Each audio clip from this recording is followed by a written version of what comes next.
你身上好香啊！那些池子里的花，应该和你身上的味道一样香吧？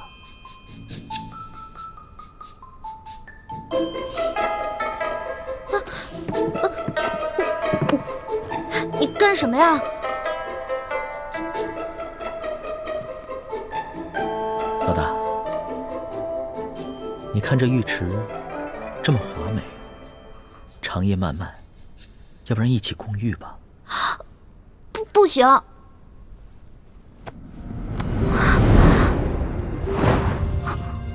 为什么不行？你是我老大，我是你小弟，我们都可以同生共死，同甘共苦，一起共个浴又怎么了？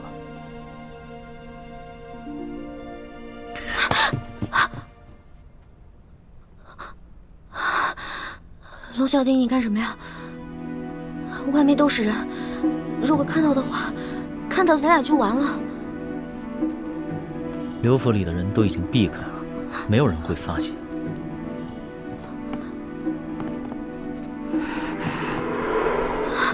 不行，不行，外面全都埋伏着兵甲，要是被发现的话，我们俩小命可就都玩完了。牡丹花下死，做鬼也风流。龙小弟，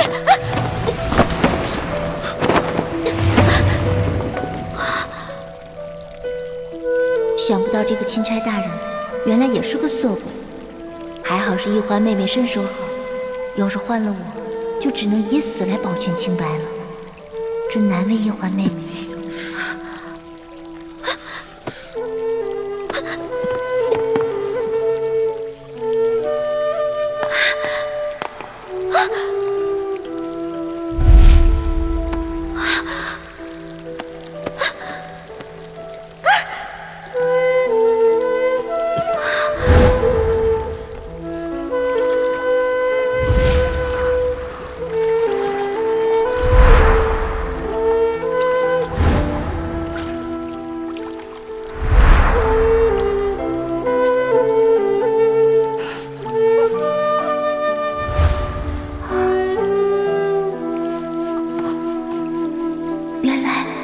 原来一环妹妹和这个钦差大人早有私情。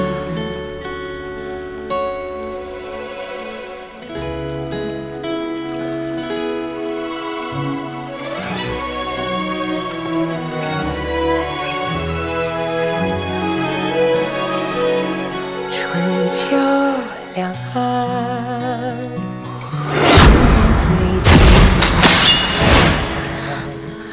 一生的愿，将心留于人世间，守我乾坤。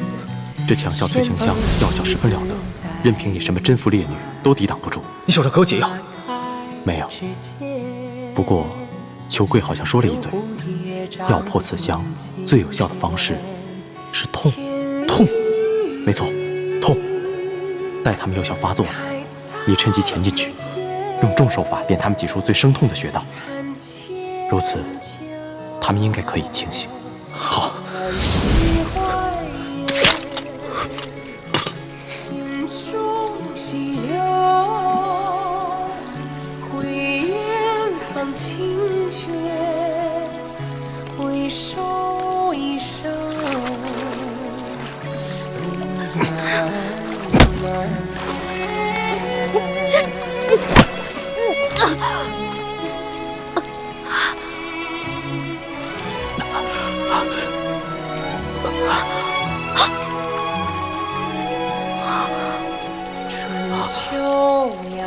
主子，易欢是许配过人家的，不可能跟着主子过一辈子，还望主子克制自己，千万不要一时冲动，做出有损易欢名节之事。将心留于人世间，守我乾坤。卑职听到阁中不断传来调笑之声，还有追逐嬉戏声，后来还有落入浴池的溪水声，还有女子呼痛的娇呼之声。看来龙大人兴致很高。开在眉间，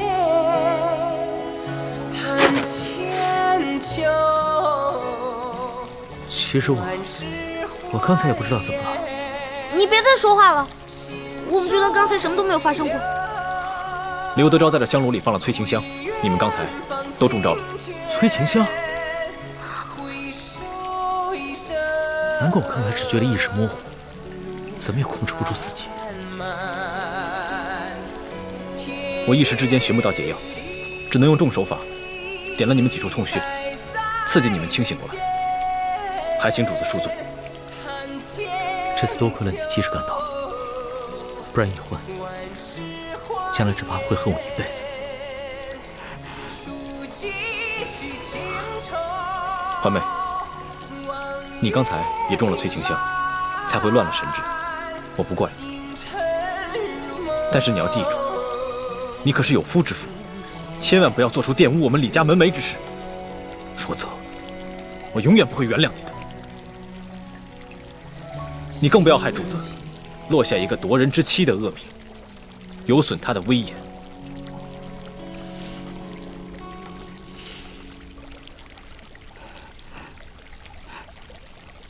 不过，刘德昭安排了人在外面探听阁中的动静。刚才你们那一番闹腾，反倒会让他们放心。你们现在都已经清醒了，我也得赶紧离开了，免得被他们发现，坏了大事。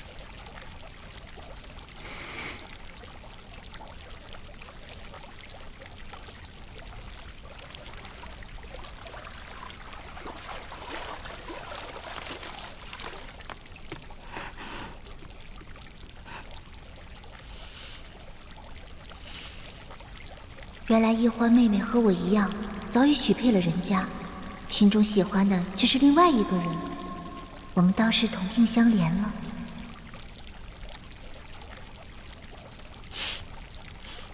你现在的样子，哪里还像我的老大？你不说话，没人把你当哑巴。若是不说话的话，岂不更尴尬？其实，就算刚才发生了什么，也没事。大不了你先退婚，然后再嫁给我。呸呸呸！狗嘴里吐不出象牙。老大，龙嘴里自然吐不出象牙，只能吐出龙涎。我说的都是认真的，你不妨再考虑考虑。你要再胡说，我不理你了。好，那咱们说点正经的。李建清真的是你哥哥吗？他当然是我哥哥。你问这个干嘛？亲哥哥。亲哥哥，如假包换。可是他刚才看见我们在水里那样，他的神情反应很不对劲。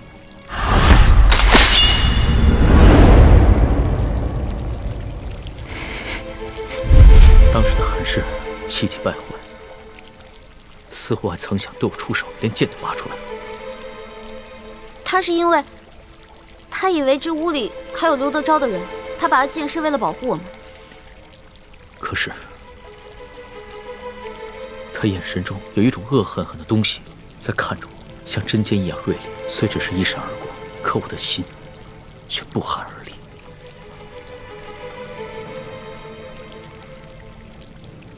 原来龙小弟，你也有这么胆小的时候啊？可能吧。如果不是你说他是你的亲哥哥，我还以为他是你的未婚夫呢。你看你，越说越离谱了。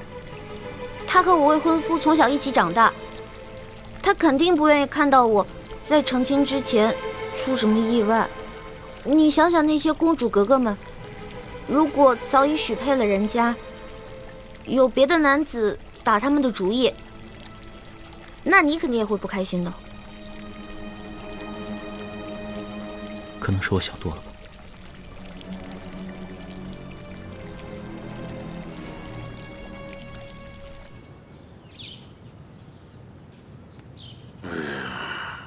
怎么还不出来呀？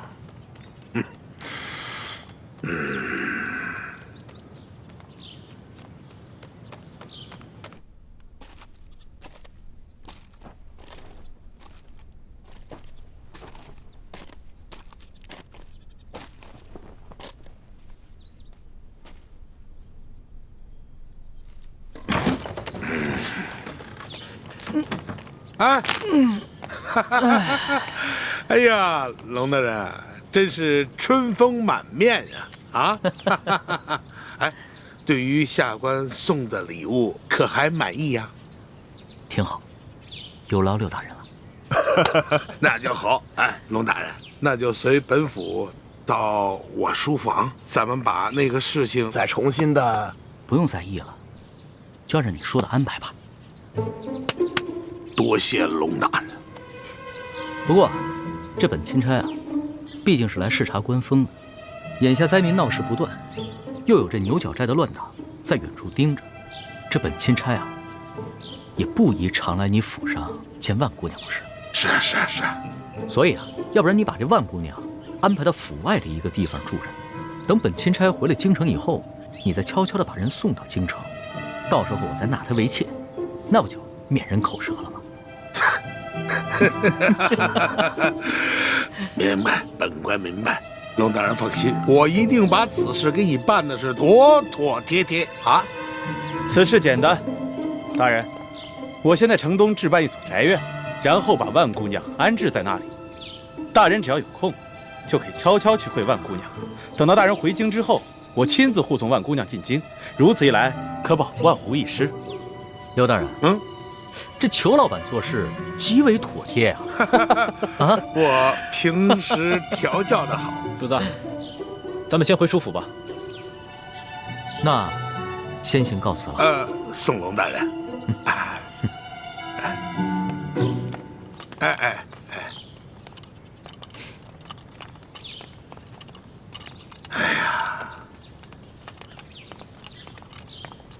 贵儿啊，看到了吗？原来此人的弱点是好色呀。亏了你那儿有一个美人万苏，否则这一关真的难过呀。事不宜迟，我先给他置办宅院，再送几个丫鬟给他。这件事儿就算是大功告成了。哎，然后让孟祥和把万苏姑娘赶紧送过去。不瞒你说呀，我是真没想到啊，这万苏姑娘如此厉害，就一晚上就把这个龙三这个假正经让他现了原形了。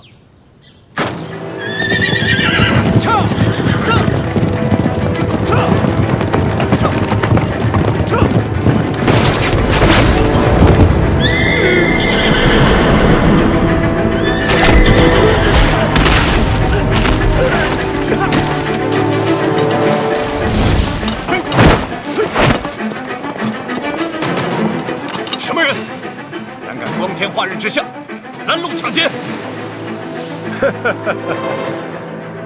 识相的就把钱留下，啊，还有马，马也得留下。义父，他们多半是附近牛角山寨的山匪。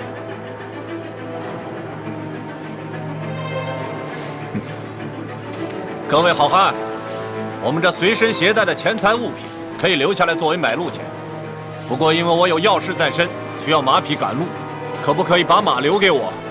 还请高抬贵手。哼，讨价还价，好啊！你们今天要是不把马留下，老子让你们命都留下！哎，各位兄弟，有话好说嘛。既然这样，那马就留给大家，钱财马匹都留给你们，放我一条生路。哼，怎么了？你不是说好了只要钱财吗？大三，给我出！拉住他们！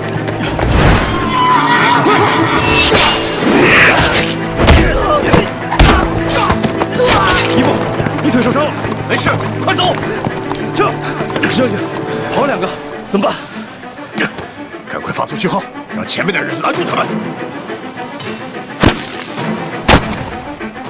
走！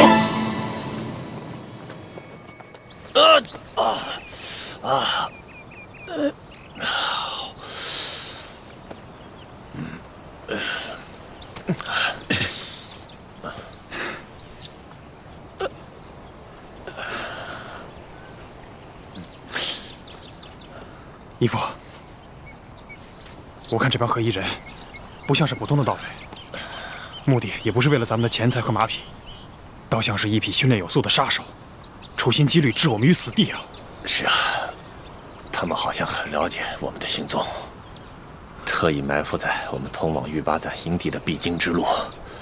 难道我们的行踪暴露了？不好，李氏兄妹真有可能是图谋不轨的贼党。你是觉得这帮杀手是李建清和李易欢兄妹派来的？咱们此次调兵，可谓是十分隐秘。这些杀手是如何知晓的？这李公公在宫里30多年了。丽萍是舒总兵的女儿，其他侍卫都是我精挑细选的霸气子弟，他们个个来历清白，绝不会勾结杀手暗害我们。只有李氏兄妹，他们俩最可疑。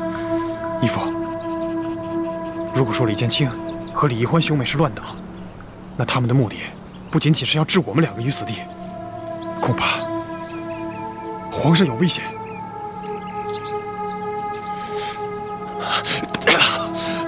都怪我！我不该听皇上的，什么还要去调兵？我应该死谏皇上，让他赶快回京才对。现在也没有办法，那我们该继续调兵，还是回去见皇上？他们跑不了太远，快跟上！不好，我们快跑！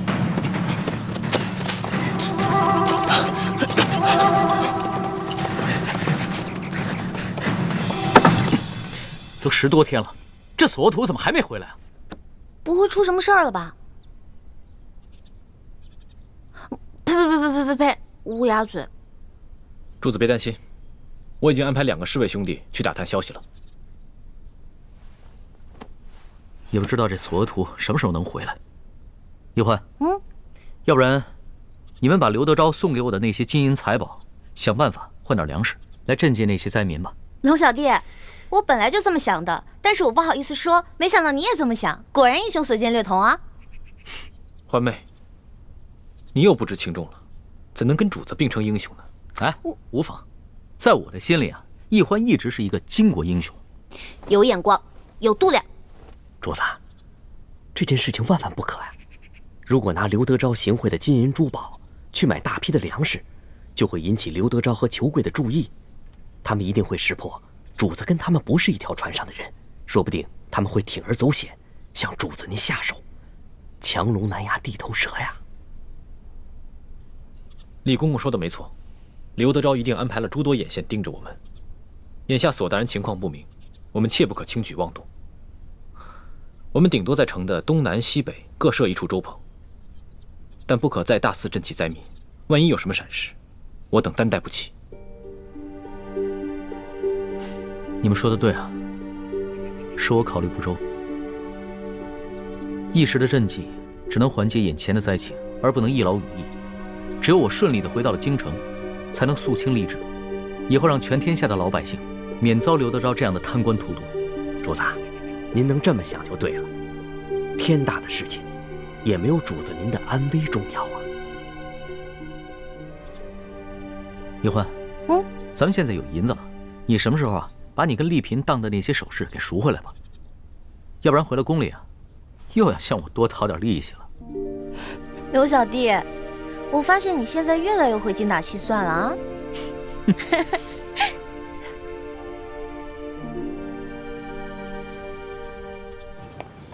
裘贵啊，这龙三那里现在有什么异常啊？没有，他就是在城里多设了几处粥棚，然后12个时辰不间断的施粥。哼，此人果然是一个卖直取中之辈啊！哼，还真会收买人心。哎，万苏那里他现在去得勤吗？哈，勤着呢，每晚都要去2个时辰。只不过他不在那里留宿，最多每天3更他就离开了，而且每次去的时候都是先穿着便装走后门。他跟万苏幽会的时候，除了那1个丫鬟，就是李护卫，其他的人也近不了身呢。看来此人是一个小心谨慎之人，难怪这年纪轻轻就可以爬到如此高的位置，还受到了皇上的宠信，做到了钦差。后生可畏啊！有什么后生可畏的呀？他现在是财色兼收，消停。想想他当初拿枪做事的样子，我就恶心。哼，恶心，恶心什么呀？如果这个龙三他不好色的话，我们拿他还真没办法。哼。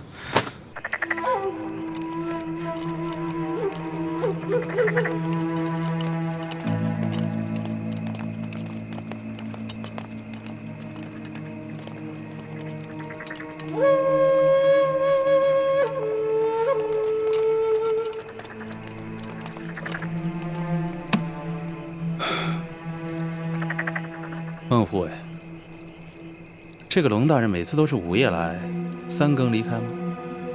是的，舅爷。大人这心里还是有些不踏实啊。他一天不离开太原，咱们就一天不能放松警惕。你还是要盯紧了。卑职明白，舅老爷放心，我一定盯紧他。辛苦你了。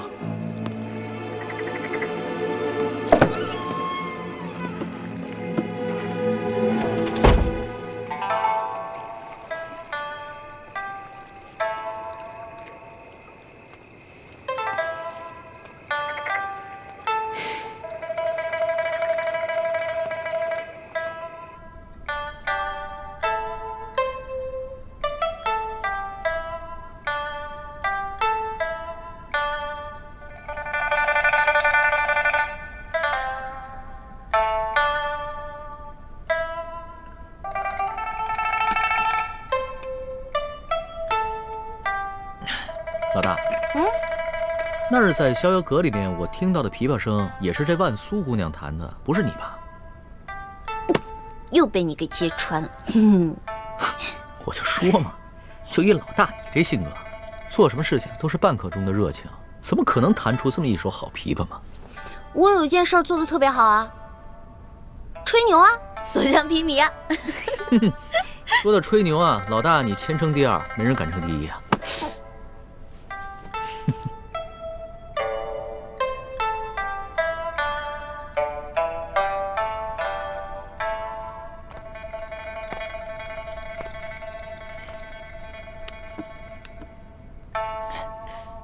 老大，我虽然吧没见过这个万苏姑娘的脸，但是吧，我就看她这个朦胧的身姿和她弹的这一手好琵琶，一想啊，她就是一个色艺双绝的女子。你说我每天晚上坐在外面喝茶，完了空担着一个风流好色的名头，我多亏啊！要不然这样吧，你呢，先回避一下，好让我真的一亲万苏姑娘的芳草。不行啊。为什么？这万苏姑娘是刘德昭送给我的美人，我假戏真做怎么了？再说，我就算真的看上她了，我回头带她回京就好了。我说不行就是不行。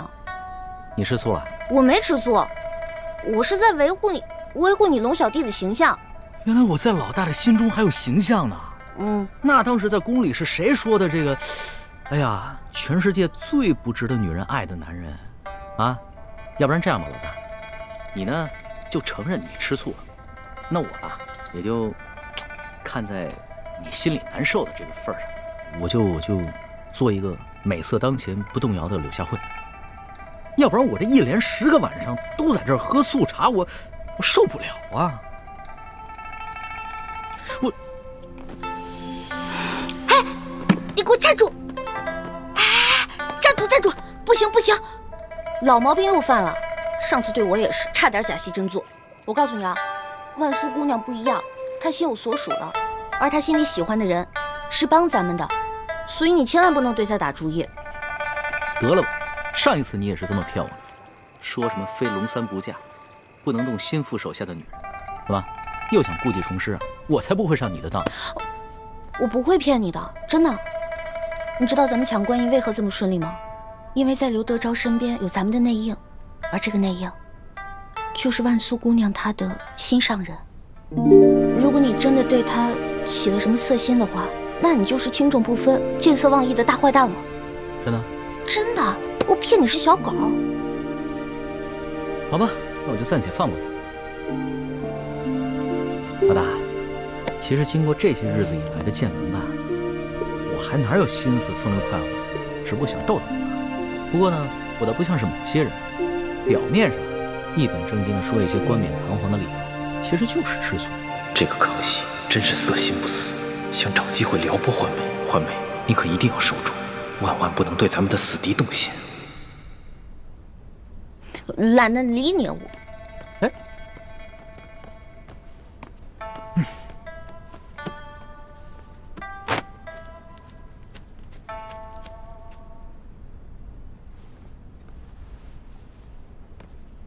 龙大人，时候不早了，小女子恭送大人。看看，人家万苏姑娘心里压根就没有你，催你走呢，别赖着了。好酸啊，好酸啊！好了，万苏姑娘，在下先告辞了。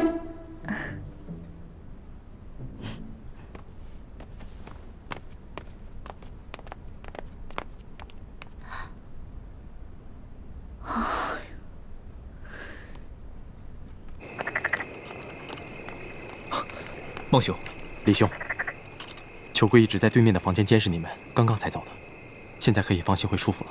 多谢孟兄。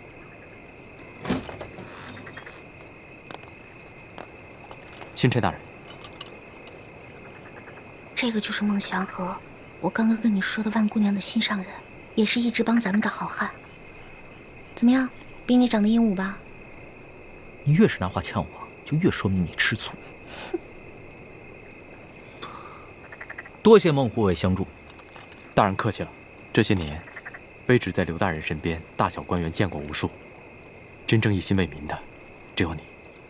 卑职很是敬仰大人，能为大人尽绵薄之力，是卑职的荣幸。那孟护卫多保重，后会有期。后会有期。